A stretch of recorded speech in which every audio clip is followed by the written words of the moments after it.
Presbytery of West Virginia will have a called Presbytery meeting on Tuesday, March 25th at 5:30 p.m. on Zoom.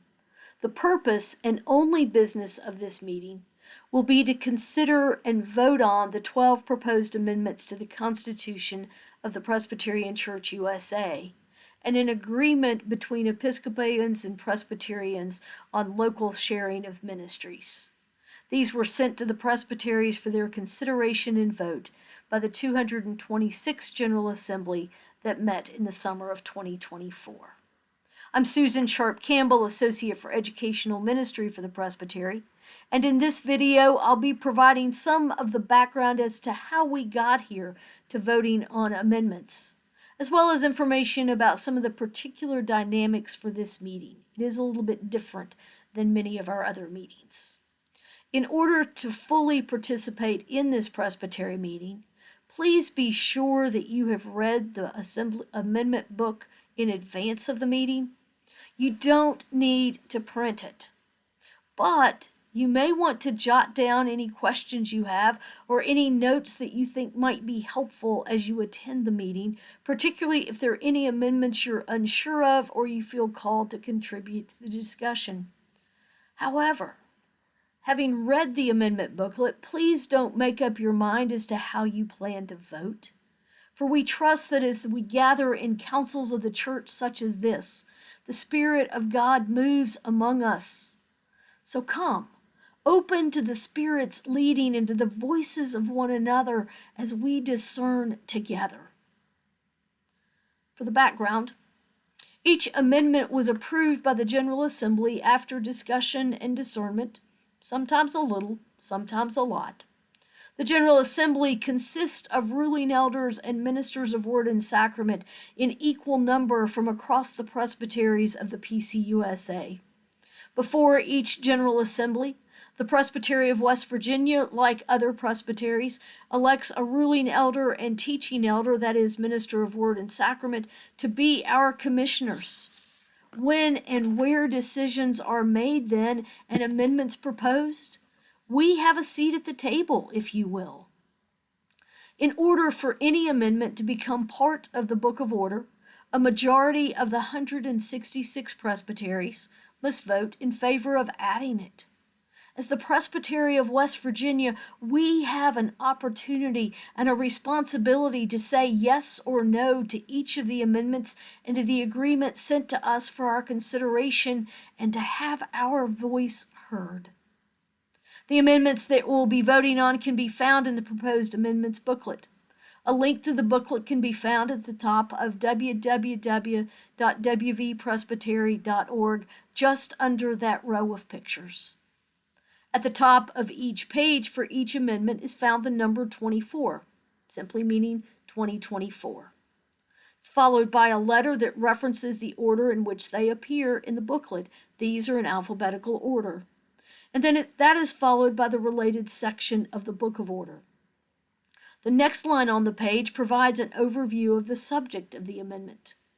And then the section under consideration for amendment is identified and printed with the changes identified by a strike through for the text that will be deleted or by italics for those texts that would be added.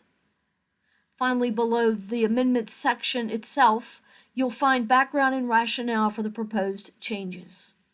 The final sections contain advice from the General Assembly Advisory Council on the Constitution, which addresses whether an amendment is consistent with our Constitution, as well as comments, advice, and/or counsel from other advocacy committees and task force of the General Assembly whose work relates to a particular amendment. Now to the particulars. As noted above, this meeting will be held on Zoom. Some of the specifics include: 1. You will be able to join the meeting beginning at 5 p.m. At 5:30 p.m., moderator Dawn Adamy will call the meeting to order. 2. To participate in this meeting, you must log into Zoom using the app on a tablet, computer, or smartphone. Calling in will not be an option. 3. When you sign into Zoom, it is extremely important that you identify yourself on your screen with your personal name. This enables the person taking attendance to note that you were present. If you aren't able to do so, if you'll speak up, your name will be changed for you. 4. If you wish to speak regarding any of the amendments, please be aware that you must raise your electronic hand to be recognized.